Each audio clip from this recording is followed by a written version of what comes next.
Mabuhay! Isang maluwalhati at maligayang panunood at pakikinig sa inyong lahat. Ayan, sa oras na ito, umaasa ko na nasa mabuti kayong kalagayan at maabot kayo ng video na ito na safe and sound. Sa oras ngang ito, muli ako ang inyong makakasama, ang inyong guro sa Filipino, Binibining Chriselle Valdez.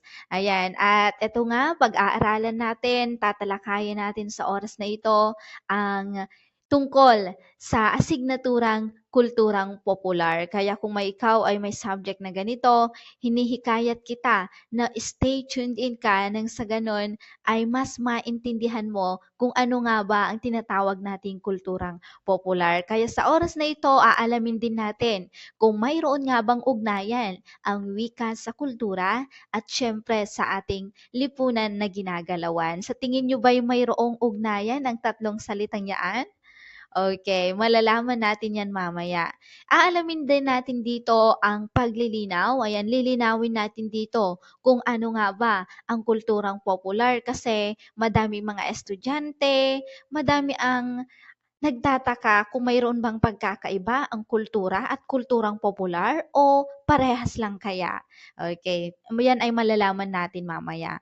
Ayan, bago yan ay nais kong balikan nga muna natin ito ang ating kultura. Ayan, kung napapansin nyo dito sa larawan, ito ngayon ay nagpapakita ng ating mga kultura ng mga Pilipino. Ayan, yung pagmamano, bayanihan na tinatawag, ano pa, yung pagdaraos ng mga piyesta sa bawat barangay, bawat bayan, pagdaraos ng bagong taon o Pasko, lahat po yan ay kasali o kabilang sa tinatawag nating kultura.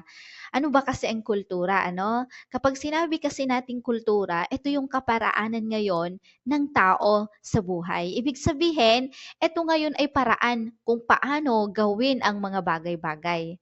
O, maari din itong tinatawag na aktibidades. Ano? Pag sinabing aktibidades, maaring paano sila nabubuhay, ano yung ikinabubuhay nila, lahat yon ay kabilang. Halimbawa sa ikinabubuhay ng ating mga ninuno, ano, na kung saan ay nabubuhay lamang sila sa pamamagitan ng pagsasaka, pangingisda, ano pa, pangangaso, ganyan, na kung saan ay talaga namang hindi pa sila sibilisado sa panahong yaon. Lahat po yun ay kasali din sa tinatawag nating kultura. Sinasabi rin natin na ang kultura ngayon ay isang kuro-kuro o di kaya'y opinyon ng buong lipunan na maaaring makita sa kanilang mga salita. Ibig sabihin, mayroong pagkakaiba ngayon. Ang salita ng bawat pangkat o bawat grupo. Mga aklat din ng mga sinulat kasi bawat pangkat niya yan mayroong mga taglay na mga sinulat. Halimbawa, sa Ifugao, mayroon kayong, sa Ifugao, mayroong mga epiko, ganyan, yung halimbawa, yung kwento tungkol kinawigan at bugan. Sa Ilocano naman, o sa Iloco, mayroon ding epiko ni Biag ni Lamang, ganyan. Ibig sabihin, ayun yung mga aklat ng mga sinulat na kung saan ay bawat kultura, ganyan, bawat grupo o pangkat ng mga tao ay may sari-sariling taglay o angkin na mga likhang sining. Ganon din naman sa relihiyon, mayroong mga pagkakaiba. Sa musika, marami din yan kasi may mga kantang Ilocano, kantang Ifugao, Bicolano, Pangasinense, o yung halimbawa yung kantang Atin Kupong Sing-Sing, Mitunyang Tempukan, ayan. At syempre, sa pananamit kung nakikita nyo, napapansin naman natin lahat yan, ano, sa Ifugao, sa Igorot, ganyan, at sa iba-iba pang mga lahi, ganyan, ay mayroong mga ipinagmamalaking mga kasuotan o mayroong pagkakaiba ng pagsusuot, ganon. Okay, ganon din naman sa pagluluto at syempre, ganon nga sa mga uri ng kanilang pamumuhay, mga pag-uugali rin.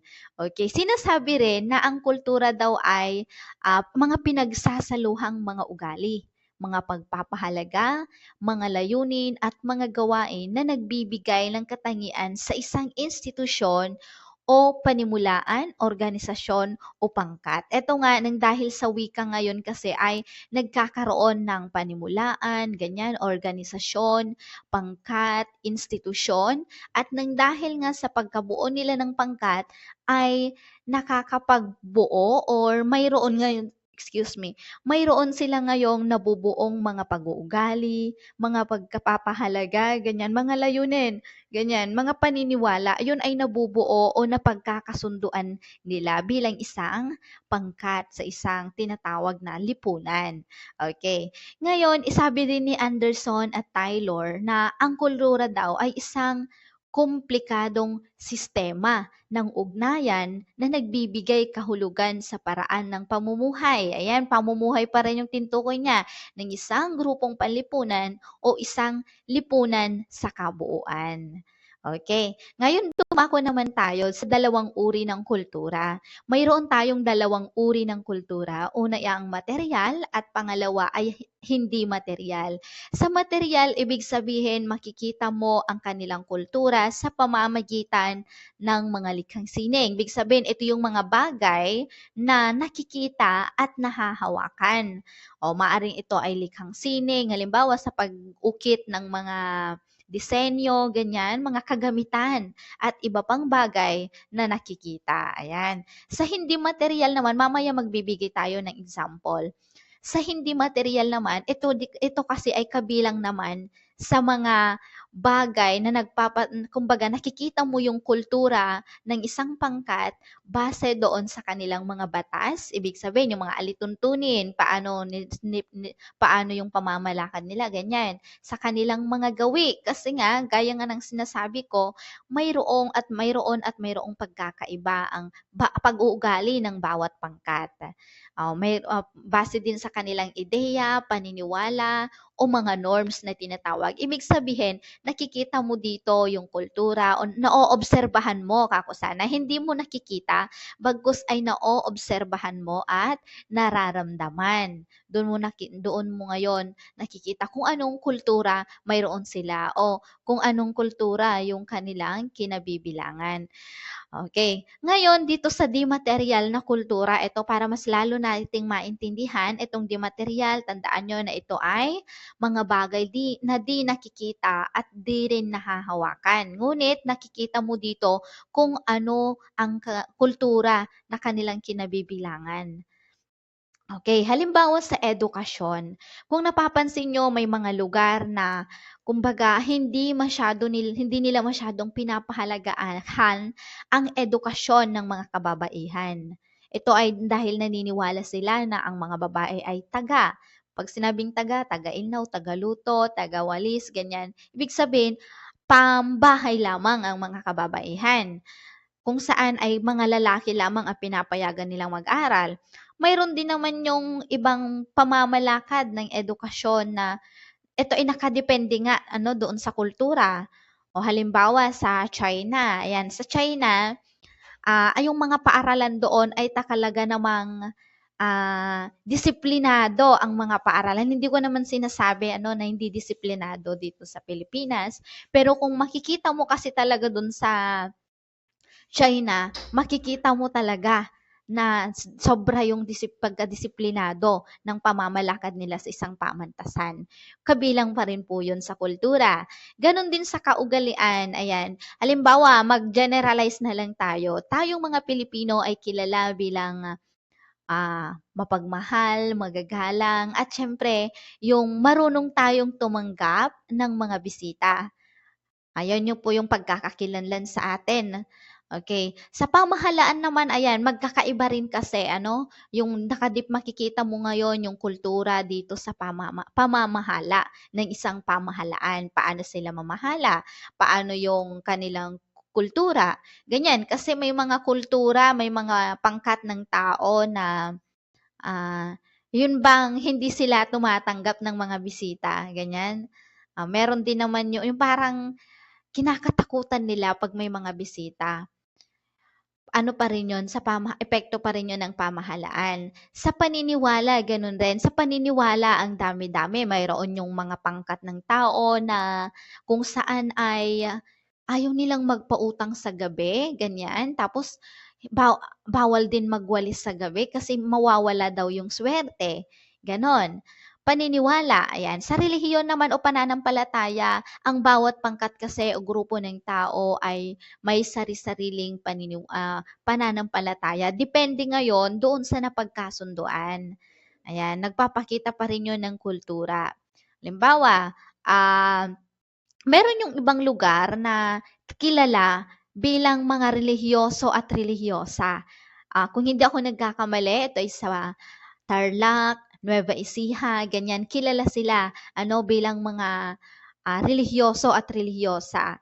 Samantalang yung ibang lugar naman, parang wala lang, Ayan, sa sining, ayan, likhang sining. Ayan yung kahusayan nila, maaring sa pagkanta, ganyan, hindi mo nga nakikita, ganyan. Pero nararamdaman, ay para bang nakikita mo dun sa kanilang kanta. Nakikita mo sa kanilang kanta yung kultura nila. Halimbawa sa pagsulat ng mga kwento, ganyan, yung mga nababasa nating kwento. Ayan. Sa wika naman, ito ngayon yung sinasalita. Ito yung pinaka-main, na kung saan dito mo ngayon matutukoy kung ano yung kulturang mayroon sila. Kasi nga, gaya nga ng sinasabi, at ito ngayon, totoo naman na ang wika ay kabuhol ng kultura. Ibig sabihin, hindi ngayon mag-e-exist ang kultura kung wala ang wika. Ganon din naman ang wika, hindi mabubuo, hindi mag-e-exist kung wala ang kultura. Kasi laging yan ang wika ay nakakaapekto sa kultura. Ganon din naman sa kultura. Dito naman sa material na kultura, ito yung mga bagay ngayon na nakikita at doon mo nakikita kung ano ang kulturang kinabibilangan ng isang tao. Halimbawa ay sa kasangkapan, ganon din sa kasuotan. Sa kasuotan, yan yung kapag nakikita mo na nakabahag sila, alam mo agad kung anong kultura mayroon siya. O kung ano yung paborito nilang pagkain, ganyan. Halimbawa, nasabi natin na mag-generalize tayo, ito'y paborito nila ang pinakbet, ganyan. Alam mo agad yan na yan ay mga Pilipino. Ayan, sa pagkain, sa tahanan din. Sa pagbuo kasi o sa form ng mga bahay, mayroon ding pagkakaiba sa bawat pamayanan, sa bawat pangkat ng tao. At doon mo makikita kung ano ang kultura na kinabibilangan nila. So, tandaan natin na ang di material na kultura, makikita mo yung kultura ng isang pangkat ng tao base doon sa mga bagay na hindi mo naman nakikita at hindi nahahawakan, subalit maaari mo itong maobserbahan o di kaya'y maramdaman. Sa material naman na kultura, tumutukoy naman ito sa bagay na nakikita at nahahawakan. Okay. Ngayong malinaw na ang dalawang uri ngayong malinaw na sa inyo ang kultura, dumako naman tayo, pahapyawan naman natin ang wika. Sinasabi natin na ang wika ngayon ay pangunahing instrumento ng tao upang makipag-ugnayan sa kanyang kapwa. Okay? Ibig sabihin, ito rin ay nagsisilbing bihikulo nang sa ganon ay magkaunawaan tungo sa pagkakaisa at pag-unlad. Ibig sabihin, kung wala ang wika, wala ngayong pagkakaintindihan at hindi magkakaroon o hindi magbubuklod-buklod ang isang bansa. Kaya nga sinasabi natin na ang bansa ay hindi magiging maunlad. Ibig sabihin, para siyang kaluluwa na patay, na kung saan kung ang tao ay kapag walang kaluluwa, malis na yung kanyang kaluluwa, ay patay na. Wala ng kabuluhan ng kanyang katawan. Ganon din naman sa wika.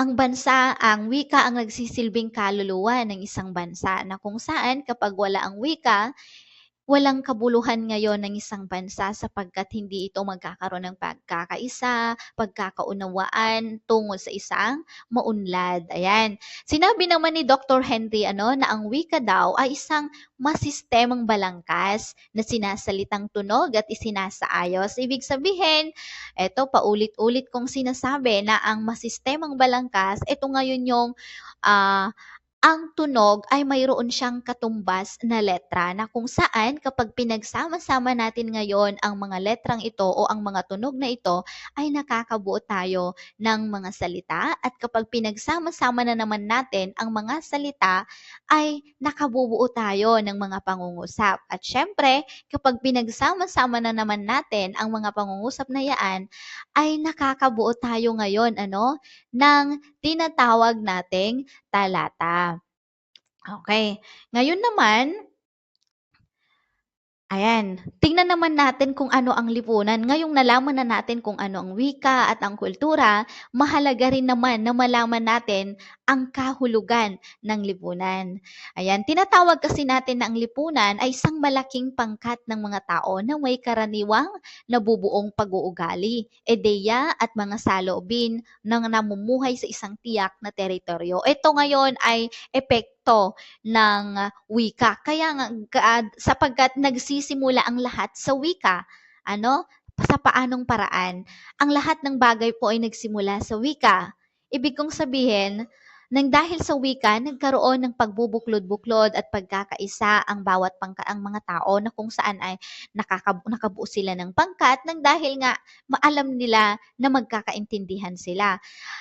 At dahil sa pangkat na kanilang nabuo, sa kanilang pagsasama-sama, nakabuo ngayon sila ng tinatawag na mga pag-uugali, mga ideya, at mga saloobin, mga paniniwala. Ibig sabihin, pag nakabuo sila ng mga paniniwala, tinatawag na natin yon na kultura. At kapag yung kultura na yon ay lumawak, kumbaga, ginamit ng mas maraming tao, dumami yung mga tao na gumamit o tumangkilik dun sa mga kultura na yon, nagkakaroon na o nabubuo na yung tinatawag nating lipunan. Ayan, sana naiintindihan nyo ang pinupunto ko. Ang isang lipunan din ay kinapapalooban ng iba't ibang relihiyon at mga sekta. Okay, ayan, huwag kayong malilito sapagkat magkaiba ang relihiyon at sekta. Kapag sinabi kasi nating relihiyon, pag tinanong ka, anong relihiyon mo? Ang isasagot mo ngayon ay Kristyanismo. Huwag mong isagot yung mismong pinapasukan mong simbahan. Bakit? Ang relihiyon yun kasi yung tinatawag nating Buddhism, Taoism, Judaism, Christianism. Pero kapag sinabi nating mga sekta, ito yung maliliit na pangkat ngayon. Maliliit siyang grupo, kaya sekta lang siya, sekta. Okay. Ang palipunan ding institusyon o organisasyon ay mga masistematikong organisasyon na may napagkasunduang mithiin. Okay, ibig sabihin, kaya nga nabubuong ang mga pangkat-pangkat nang dahil nagkakunawaan sila at kapag nabuo na sila, dumadami sila, nakabubuo rin sila ng mga sarili-sarili nilang layunin o mithiin na tinatawag. Okay. Ngayon, tignan natin kung mayroon nga bang epekto ng lipunan sa kultura. Yan, syempre meron. Kagaya nga ng nabanggit ko kanina, nagsisimula ang lahat sa wika. O, inuulit ko, ang wika ang dahilan kung bakit nagkakaroon ng pagkakaisa, nagkakaroon ngayon ng pagkakaunawaan ang mga tao kung kaya't nakabubuo sila ng isang pangkat, ng kanilang mga grupo, at dahil nga doon sa nabuo nilang pangkat ay nagbabahagianan sila ng mga tinatawag nating paniniwala, pag-uugali, ganyan. Yung uri ng pamumuhay ay napagkakasunduan at yung tinatawag nating kultura. At syempre, nang dahil nga doon sa kultura na yon, pag mas lalong napayabong, dumarami ang mga taong gumamit nito, ay nagiging isa na siyang lipunan. Okay. Ngayon, tignan naman natin, ayan, epekto ng lipunan sa kultura. Hindi yan kultura, bagkus yan ay wika. Okay. Ngayon, kung malaki ang epekto, malaki ang naitutulong ng wika sa pag-usbong ng kultura at syempre sa pagkabuo ng lipunan, mayroon din kayang epekto ang lipunan sa isang wika. Ayan, ito ay wika. Okay? Wika po dapat yan. Tingnan natin. Ayan, dito sa kabilang side ay mapapansin natin na ang mga ito, ang mga ito ay iba't ibang pangkat ngayon ng mga tao. Okay? Halimbawa, dito, ang mga propesyon, na kung saan ang bawat propesyon, maaring ito ay guro, doktor, at ang bawat propesyon na yan ay nakabubuo sila ng sari-sarili nilang termino o wika base doon sa kanilang mga trabaho na maaring wala yaon sa ibang mga pangkat o sa ibang mga propesyon. Ganon din sa social group o yung mga halimbawa, mga artista, nobelista, ganyan, sa rehiyon sa bansa, o yung Cagayan Valley, ganyan, may Maropa, rural versus urban society. Ano naman yung nagiging epekto nito? Nang dahil ngayon sa mga pangkat na ito ay nagkakaroon tayo ng tinatawag na variety o baryasyon ng wika. Ano ba itong variety? Ito nga ay nabubuo nang dahil sa katalinuhan at kakayahan ng mga tao na lumikha ng sari-sarili nilang wika o mga terminolohiya. Okay, balikan natin halimbawa sa propesyon. nakabubuo sila ngayon ng tinatawag nating jargon. Ano ba ang jargon? Ito yung mga salita na nabubuo ng mga profesional. Halimbawa, yung sa guro, ito yung lesson plan, ganyan. Wag na tayong magtagal dyan. Sa social group naman, maaaring ito ay artista, nobelista, ganyan, reporter, ayan. At nakabubuo sila ng tinatawag nating idiolek. Ayan. Sa rehiyon naman sa bansa, ayan, sa Cagayan Valley, ganyan sa Mimaropa, nakabubuo ngayon sila ng tinatawag nating, okay, dialekto. At syempre, ayan, sa social group din ay maaari siyang sa sociolec, ganyan. Sa rural versus urban society, ayan, maaari din siyang maaari din siyang sa register, ganyan, sa lingua franca. Okay, kung papansinin natin, lahat ng yan, lahat ng mga pangkat ng tao na yan ay nagkakaroon ng epekto doon sa wika. Ngunit, hindi naman nangangahulugan yon na ito ay kumbaga negatibo yung dating sa ating kultura ay sa ating wika bagkus ito rin ay nakakatulong. Ang mga epekto ng lipunan na yaan sa pagkaroon ng variety ng wika ay nakakatulong sa ating wika sapagkat nagkakaroon ngayon ng ibang katawagan, ibang mga terminolohiya sa isang salita. Ibig sabihin, hindi ka na mahihirapan na maghanap ng mga salita na ito ay nakaakma doon sa pangungusap mo sapagkat maraming mga variety na nabuo. Okay. Ngayon dumako tayo sa kulturang popular. Ito yung inaabangan ng lahat, ano? Ngayong naintindihan na natin kung anong kultura na kung saan ay sinasabi natin na ito ay kinabibilangan ng mga napagkasundang pag-uugali, paniniwala, pananampalataya, ganyan, mga gawi, mga aktibidades sa pang-araw-araw. Ano ba ang popular? Ano? Sa salitang popular ay malalaman natin ang ang popular ay maaaring nanggaling siya sa salitang bantog, maaari din namang sikat, ano pa? Maaari din namang maaari din naman nating sasabihin na ito ay lantak, ganyan. Ibig sabihin yung bang parang nagiging bantog siya, sikat. Ito yung tinatawag nating popular.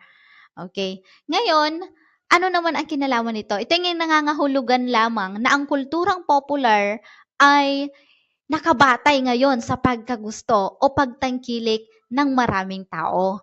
Ibig sabihin, hindi lamang siya tungkol sa pagkain, hindi lamang siya tungkol doon sa hanap buhay na yun yung ikinagawian ng mga tao, hindi siya kagaya sa kultura na kung sa kultura ay nakapokus lang siya sa pag-uugali, mga paniniwala, ganyan, pagkapare-parehas ng relihiyon, ganyan.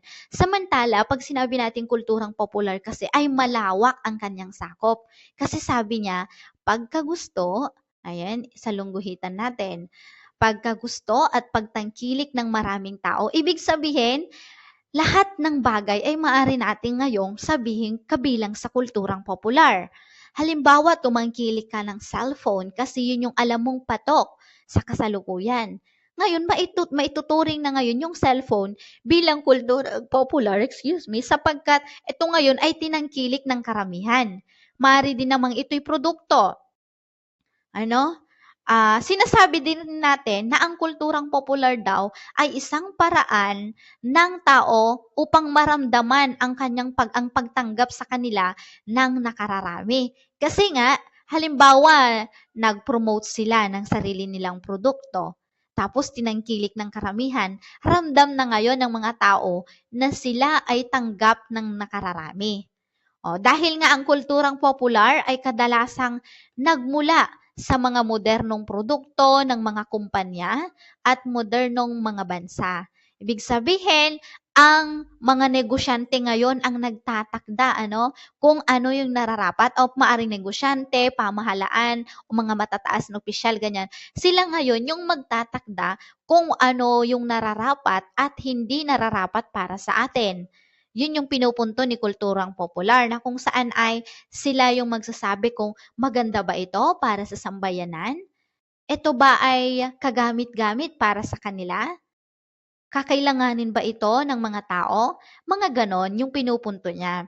Okay, sinasabi pa natin na eto, na ang kulturang popular ay maaari ding teknolohiya. Ayan, balikan natin yung sinabi ko kanina na cellphone o kaya'y laptop, ang mga guro, mga estudyante sa kasalukuyan ay talaga namang nangangailangan ng guro. At dahil nga tinatangkilik natin ang pagbili ng cellphone, laptop, nagiging kabilang na ngayon ang mga cellphone sa kulturang popular na kung saan ay talaga namang kinahuhumalingan ng bawat Pilipino, ng bawat isa, mayaman man, mahirap, bata man, matanda, kabataan, lahat halos may cellphone na ngayon.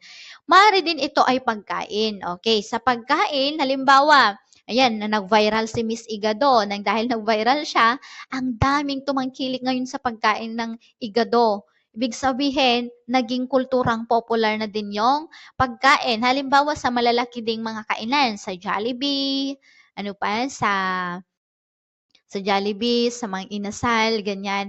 At dahil nga tinangkilik na ng karamihang mga tao ang pagkain, pagpunta sa Jollibee na kahit alam nilang malayo, ganyan, nagiging kabilang na nga sa kulturang popular ang pagkain sa Jollibee. Ganon din sa kasuotan, ano? Halimbawa, alam mo, ito yung fashion.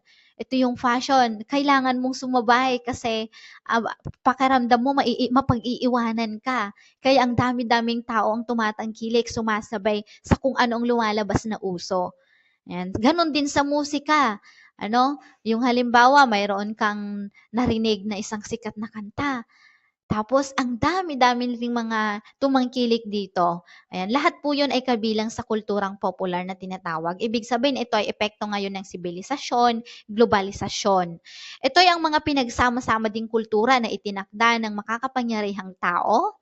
Mari din itong kumpanya o di kaya isang bansa. Okay, mamaya mas lalo nating maintindihan.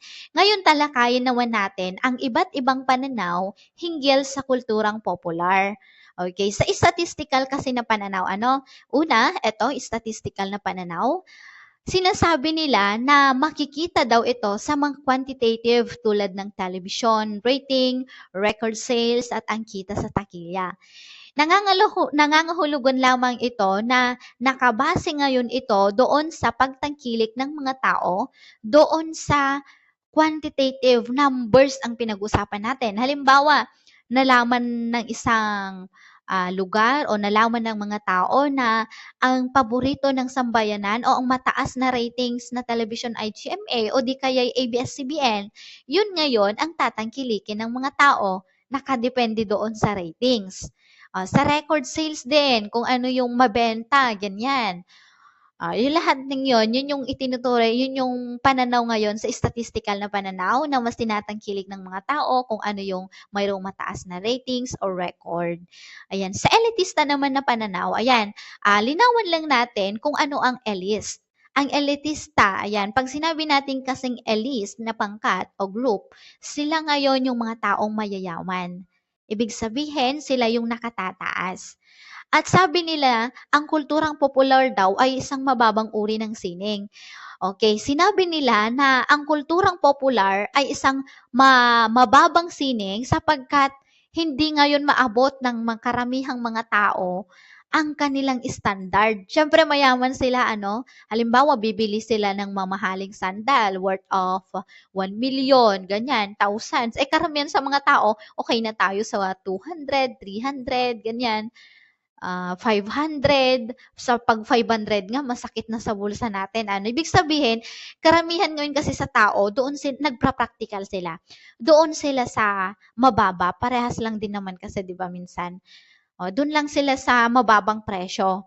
Pero pag yung mga mayayaman kasi talaga namang sige, hangga't kaya ng kanilang pera, go sila. Ngayon dahil ganun nga sila, kokonti lamang yung mga taong nakakaabot doon sa kanilang mga produkto or doon sa kanilang mga tinatangkilik. Okay. Paano naman sa political na pananaw? Sa bahaging ito naman ay pangmaramihang anyo ng aliw na dinisenyo upang gawing lehitimo ang mamamayang puwersa sa lipunan. Okay. Bakit kaya sinabing lehitimo ang mamamayang puwersa ng lipunan? Tatandaan natin na ang lehitimo ay nangangahulugan kasi ito na pumapayag ang sambayanan, pumapayag ang mga tao na hawak ng gobyerno o pamahalaan ang authority na tinatawag. Ibig sabihin, sila yung nasusunod. Halimbawa, sinabi ng mga tao na ito ang tangkilikin ninyo. Ito ang tangkilikin yung mga produkto, pagkain, yun yung sasabihin ngayon ng mga nasa pamahalaan. At ito nga, dahil ang mga tao nga ay pumapayag doon, ngayon, ang ginagawa naman ng mga tao ay sumusunod sa kung ano ang sinabi ng mga nasa posisyon. Okay.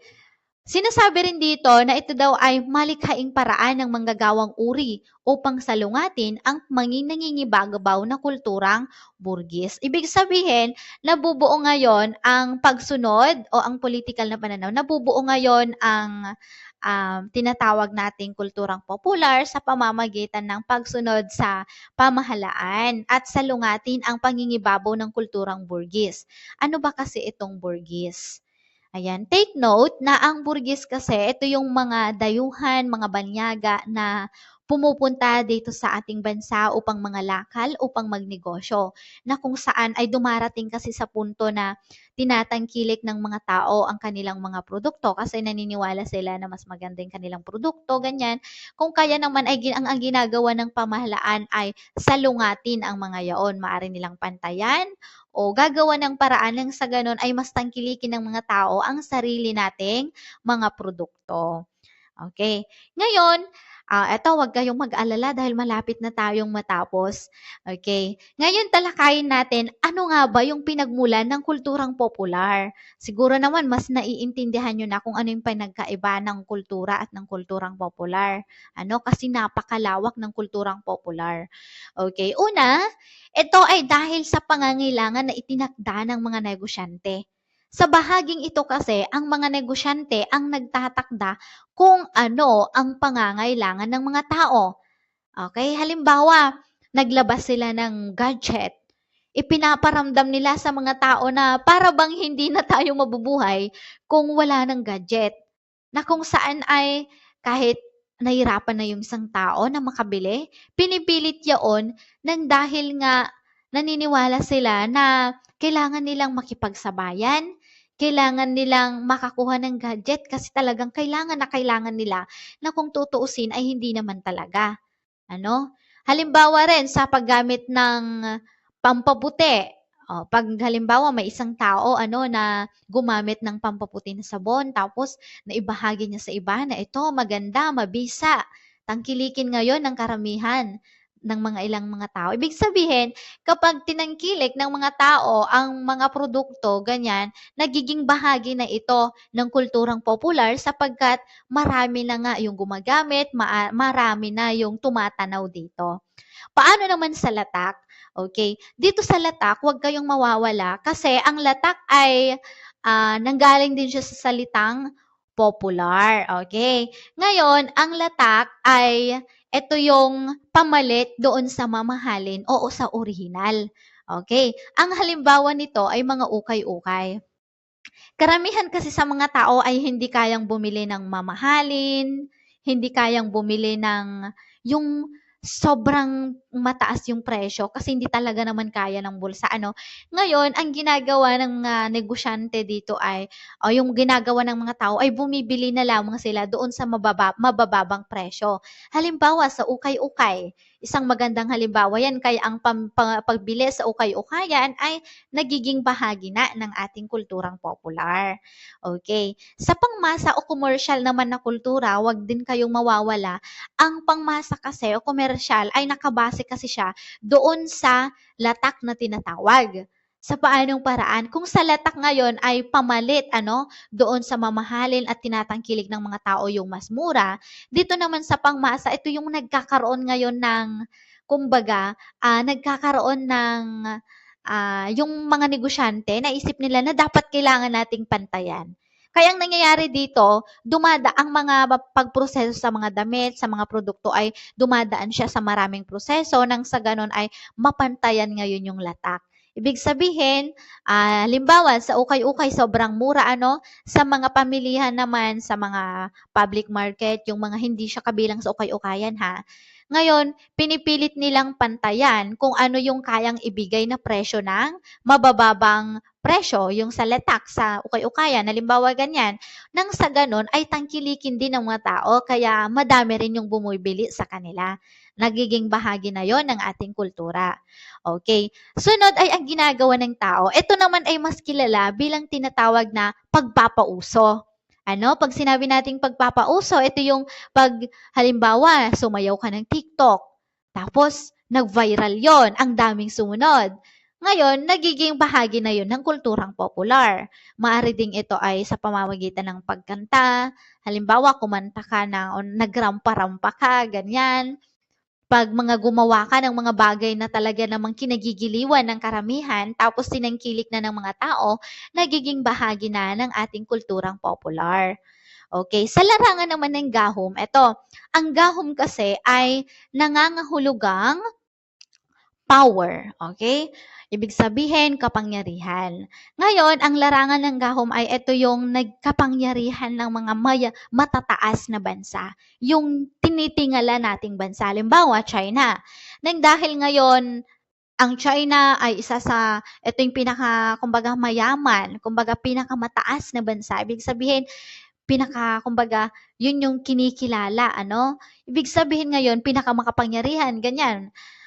Nang dahil sa kagustuhan ng mga tao na makipagsabay na, ito yung standard ng ganitong bansa ay mataas, dapat makipagsabayan ako.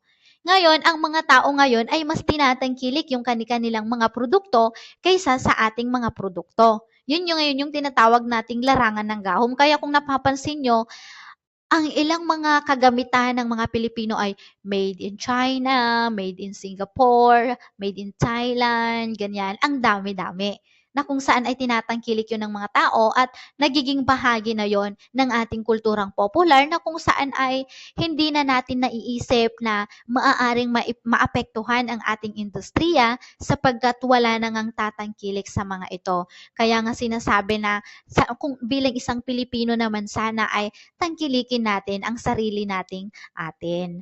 Okay. Paano naman dito sa pagkalusaw ng mga hangganan?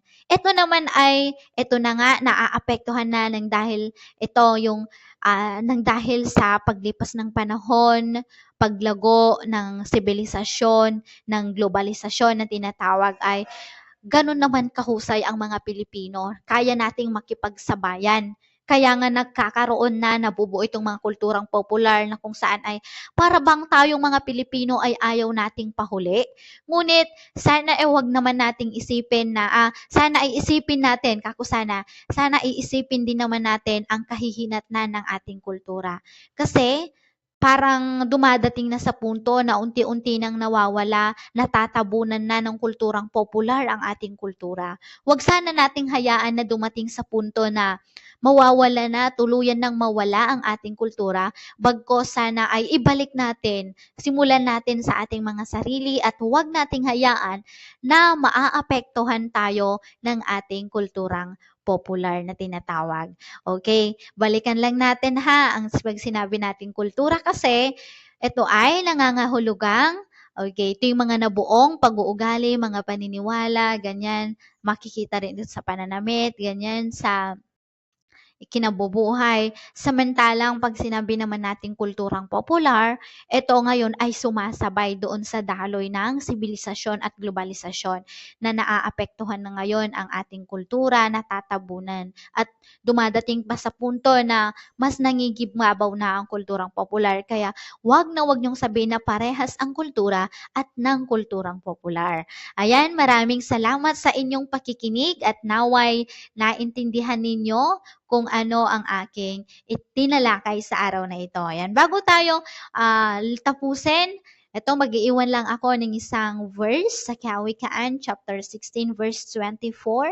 Sinabi dito ng mabuting pananalita ay pulot pukyutan, nakagagaan ng kaluluwa at lunas sa pagdurusa. Ayan, to God be all the glory. God bless us all.